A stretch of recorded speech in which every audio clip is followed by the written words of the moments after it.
Welcome, everyone, to the Scurv podcast. LanceScurvX here of LanceScurvX.com. If you've known me for a good amount of time, you know that I've been on social media for over 25 years. And we're not talking about posting every now and then, but 25 years basically posting stuff every day. If you're new here, you know that a lot of my stuff off of YouTube was taken down, about 6,000 videos. But I'm known as an artist, I write a lot, and that's actually what got me out there 25 years ago. YouTube didn't exist. But I've watched social media grow in a good way and grow in a bad way. Why do I say it that way? Well, it's changed how we deal with each other as human beings. It's changed the way society operates, and it's not good. You know, there's a thing called manners. There's a thing called professionalism. There's a thing called being aware of where another human being might be in their life and taking your time if you want to get to know them. You don't bum rush them. You don't push it. You take your time. You don't pop up at their house unexpected with cameras and yelling out and screaming out. You don't think that you can take liberties with them, because really and truly, as much as you see people online, as far as the creators are concerned, and not just the creators, but regular people who post on a regular basis who you may not know, but because you consume their content on a regular basis, you think you know them and you think you can take liberties with them, and it's wrong. That's the part about social media that has broken down those righteous barriers of manners, of respect, and it's a free-for-all. Men see women online that they like and try to befriend them. They follow them, and after a while, they see them in the street or shoot them a DM and think that, well, I can talk to you this way because I've been following you. No, it doesn't work that way. We still have people out here who operate on a higher level. Not just, I see you, I want to be with you, I want to be around you, or I'm part of your crew because I leave more comments than anybody else on your platforms. It doesn't work that way. We got to go back to the original way before social media came around and blurred the lines of how we deal with each other. That being said, that's why I titled this segment, When Did Boundaries Stop Mattering? The danger of forced friendships in the social media age. The world has forgotten how real friendships work. We're living in a strange time where people believe access equals intimacy. Somebody watches your videos every day, reads your posts every morning, listens to your live streams every night, and that's a good thing.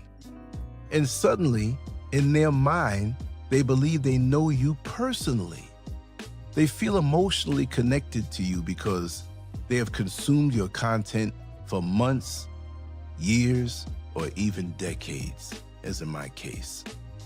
But what many fail to understand is that watching somebody online is not the same as walking through life with them. Now, for me, I've had some really creepy situations, and so really, I'm speaking as a collective to the people that I know that don't have big platforms. Mine is small now and again, but I'm gonna try to channel their frustrations because, see me, I put my phone number out there. I'm easily accessible. It doesn't bother me. And now I'm not even living in America anymore, so nobody's gonna just walk up to me. Oh, I can't say that. Some people do, you know, in a very dysfunctional way. But there's a lot of frustration going on, and somebody has to talk about it. Now, this stems from a conversation that I had yesterday with a very dear person who's really close to me. And we expressed those feelings, and I said, you know what, I'm gonna talk about it. And she echoed a lot of the things that I felt, but I'm not saying my skin is tougher, but it's just that different people have different personalities, and you just don't push the issue like that. And my friendship with her developed over time. And she gave me the greatest compliment by saying, hey, I could see that you have some sense. I can see that you're not anxious or thirsty or pushing yourself on anybody. No, because I was raised a certain way. As content creators, we share pieces of ourselves with the world. We may share our opinions, our humor, our struggles, our victories, and even parts of our daily routines. But what people do not see is everything outside of that camera lens. They do not see the stress, the grief, the financial pressure, the sleepless nights, the private battles, the health scares, the family problems, or the emotional exhaustion that may exist behind the scenes. I can't really say that I dealt with all of that, but I've dealt with life. And sometimes you just want to chill and just unravel. Because making videos for most people, unless you're the type of person just to pick up a phone, hold it in front of you and click it off, and you don't care about how it looks, professionalism, and maybe you might be doing good as far as people watching your stuff. I'm not knocking you. But when you have a high standard and you want to create something good, it takes time. Listen, I have a dedicated studio in my house, and it's not a small area because I've been doing this. And even me, I've backed off from the intensity, but I still have a studio where I can just come in, click a few buttons, I have my equipment here, and I can do my thing because this is a hobby. That may take off. Who knows? I enjoy myself, right? But many people today become impatient with human connection. Social media has trained people to expect instant replies, instant access, instant validation, and instant closeness. But real life does not work that way. Real friendships are not microwave meals. You cannot force trust. You cannot force love. You cannot pressure chemistry.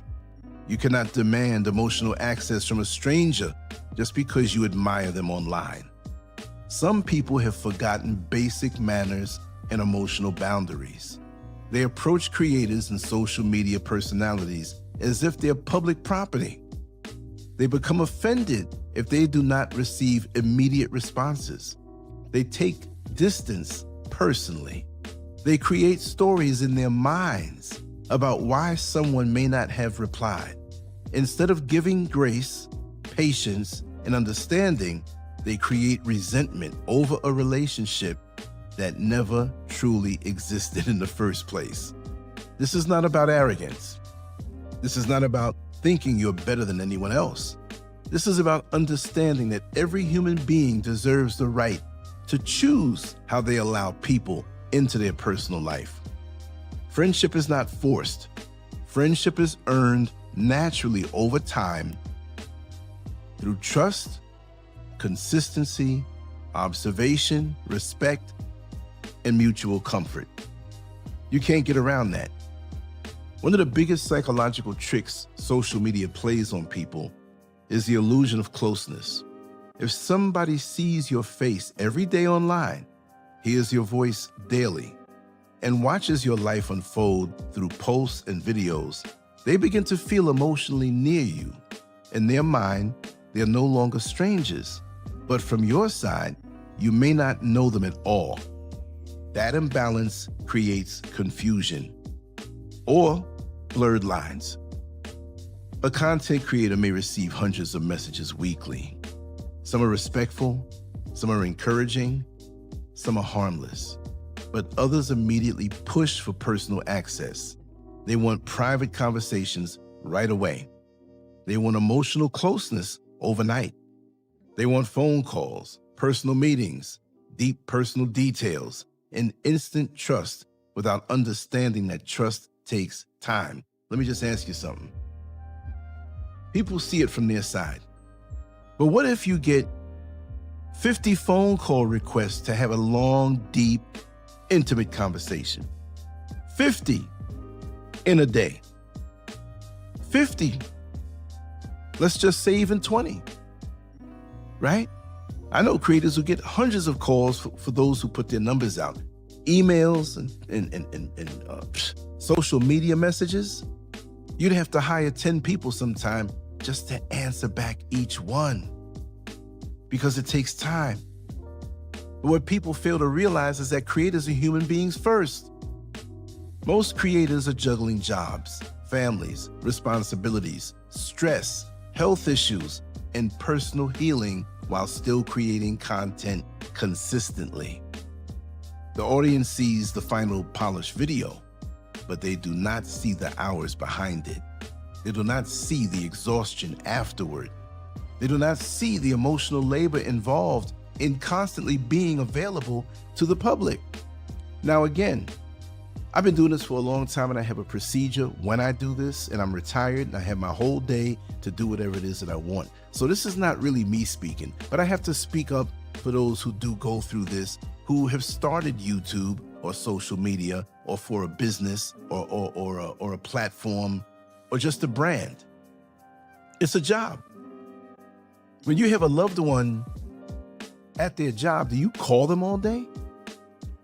Most jobs you can't call unless you sneak a call on their cell phone, their smartphone. But you can't call them all day. They got something to do. It's the same thing when you're creating content and you're focused your mind on doing something, whether it's the editing, whether it's the scripting of the video, whether it's the actual banner, the tagging, distribution on different platforms, changing the content to fit a different, you got TikTok, you got Instagram, you got Facebook, you have YouTube, you have your own site, you have other social media platforms that I guarantee you, if you're a casual user of the big Facebook, YouTube, Instagram, TikTok, there are others that you just don't even know that people post on it, right? So there are a lot of things out there. I mean, there are dozens of Facebook-like platforms, which past a certain point, it doesn't make any sense. Excuse me. You know, post to the major ones. Even then, I've kind of refrained from all of the Instagram and all of the TikTok. I may put something there as a teaser, a short, once a week now, you know, because it doesn't make any sense. It's overkill, right? But the thing is, you know, we are human beings. And here's another truth many people do not want to hear. Not everybody approaching you has good intentions. Let's focus on that slice of the game. Some people come with hidden agendas. Of course, you can understand that. Some come looking for gossip. Oh my God. You know, there are people here in Ghana who would never talk to me, but they're on my stuff every day to see how I'm doing, because I'm somewhat of a ghost. I'm a shadow, and I love it that way. The peace. Some come looking for emotional control. Some come looking for opportunities. Some come with jealousy hidden behind fake support. I know it all. I've been through it all. And I can see it the minute it's coming around me. And also, others study your weaknesses while pretending to admire you. This is why emotionally mature people take their time before allowing anyone close. And I have to admit, I used to let everybody on in. Just, you know, they come with a smiling face. I embrace them. Oh, you want to get on the show? Come on tomorrow or tonight. I'm not doing anything now. I don't do that anymore. And I love where I am.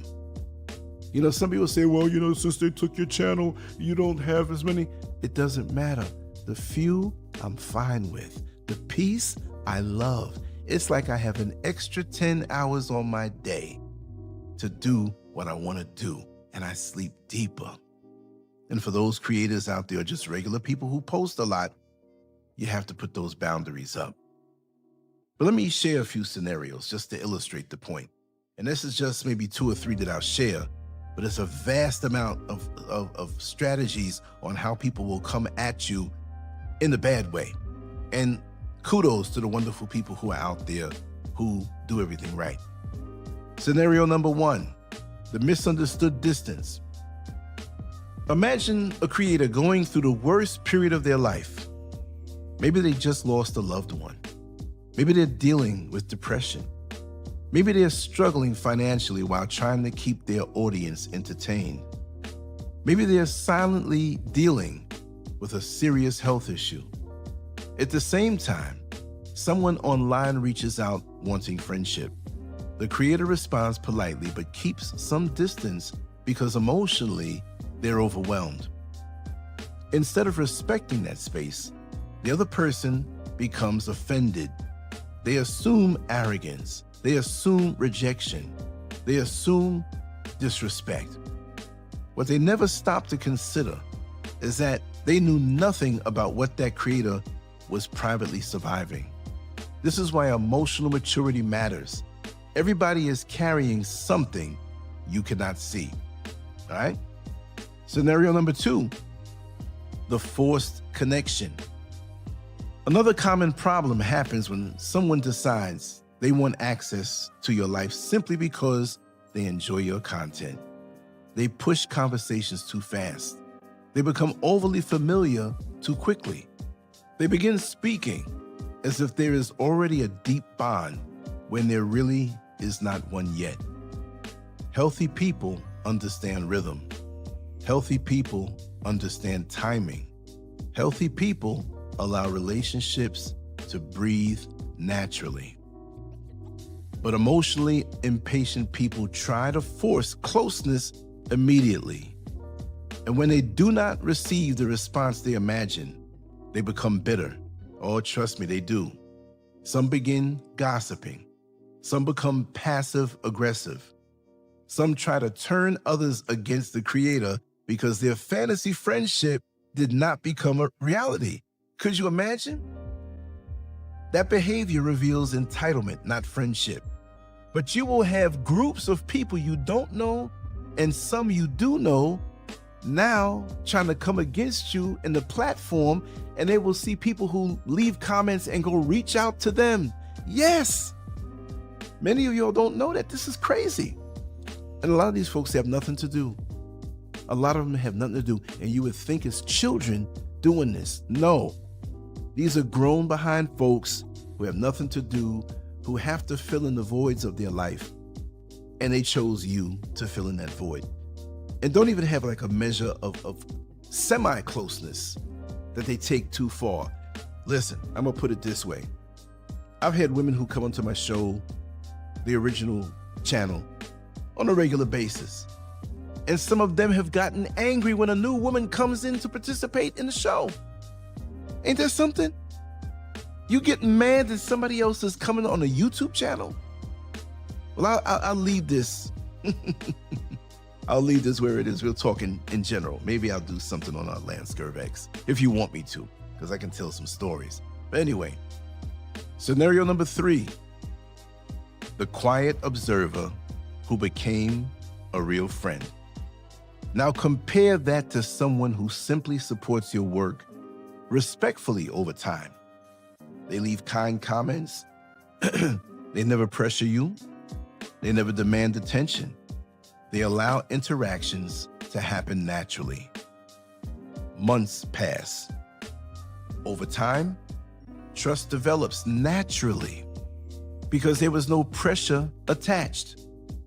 Conversations slowly become more meaningful. Mutual respect grows. Comfort develops organically. That connection has a much stronger foundation because it was built through patience instead of entitlement. That is how many healthy friendships actually begin. Not through pressure, not through emotional force, not through demands, but through time. Think about it. Somewhere along the way, society lost the art of respectful distance. Too many people think accessibility means ownership. Just because someone responds kindly does not mean they owe you unlimited access to their life. We must relearn patience. We must relearn observation. We must relearn emotional boundaries. We must relearn how to let people unfold naturally.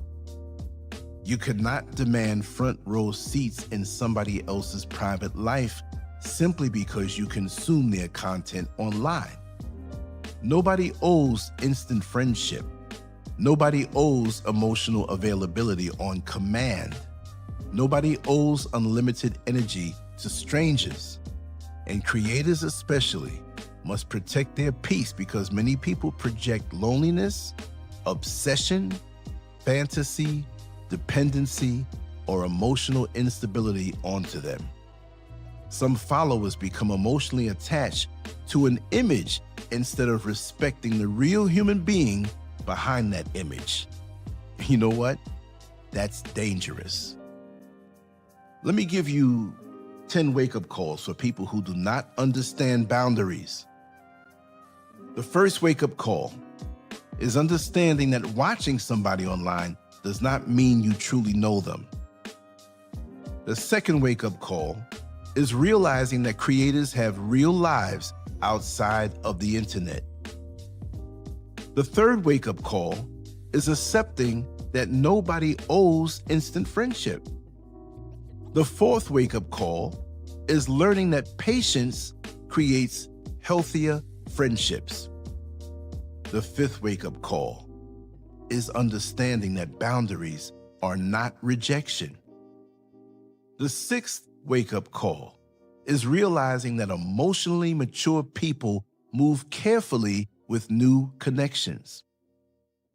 The seventh wake-up call is accepting that trust must be earned over time. The eighth wake-up call is understanding that some people need privacy because they are healing silently. You don't know what they're going through or what they've been through. The ninth wake-up call is realizing that entitlement destroys potential friendships before they begin. And the 10th wake-up call is this: if somebody needs space, respect it without becoming angry. That is called emotional intelligence. The strongest friendships usually happen naturally. There's no forcing, no pressure, no emotional manipulation, no fake urgency. Both people slowly learn each other over time. Real connections grow in peace. They grow through observation. They grow through mutual respect. Social media has made many people emotionally impatient. They want deep connection without earning trust first. But life does not work that way. Human beings are not vending machines where you insert attention and receive instant intimacy. People need room to breathe. People need time to observe character. People need emotional safety. And sometimes people do not have the bandwidth to let someone new into their life. That should not be taken as an insult. You see, the internet may make us visible, but visibility is not the same as accessibility. Just because someone shares content publicly does not mean they owe the public private access. We need to normalize respecting people's space again. We need to normalize patience again. We need to normalize healthy emotional boundaries again. Too many people today confuse familiarity with friendship. They confuse consumption with connection. They confuse access with entitlement. But healthy people understand something important. Real relationships cannot be forced. They must develop naturally. As creators, we appreciate support. We appreciate kindness. We appreciate genuine people who respect our humanity. But nobody should feel pressured into emotional closeness before they're ready. Friendships built slowly often last the longest because they're rooted in respect instead of emotional demand. Those are the relationships worth having. So the next time you admire someone online, remember this: respect their pace, respect their humanity, respect their privacy, respect their boundaries. Let life unfold naturally, because real friendship is not demanded, it's discovered over time. I hope someone got this, or maybe you need to forward this to somebody so that they can understand. I love the people I get down with and who follow me. And I hate to say follow me. I may not be a leader, but we're walking through this journey together. But creators and people who post that you may not know, you have to understand that they are human beings. They have lives, they have family, they have to take care of their health. Sometimes they want to take a day off. Sometimes they want to take a day off and leave their phone at home and don't even look at social media. Me, I'm self-generating. I'm self-motivated. This is something that compares me to a duck who takes to water. It's effortless for me. Topics that come to my brain, things to talk about, expressing myself, and I've had a full life with no social media in it and lots of experiences that I've absorbed and I have no problem sharing. Whether it's some advice on life or sharing an experience to make you laugh or saying some words to comfort you through your time of loss. I can do all of that. And I love the folks who are close to me, but we do have a few nutcases out there, trust and believe. Anyway, we're all human, we all grow, and hopefully this will help some to understand better that we as creators are bigger than the image that we put out there. And when I mean bigger, I don't mean big like I'm famous or anything, but we have so much more going on than the few moments that we share online. Try to understand that. We have stomach aches too. We get headaches too. We have times where we say, oh man, I got to put more money in the bank. It may go into overdraft protection. We don't want that. Family members, they may need money. They may have something to say or shoulder to cry on their knees, so you're there for them. You might be up till 3 or 4 o'clock in the morning with a loved one. People don't see that. So understand, our energy is limited, but we love to give of ourselves. But just try to understand that we too need room to grow. Anyway, I hope you got something from this. You know that I love you all. Take care. LanceScurv out. On to the next one. Peace.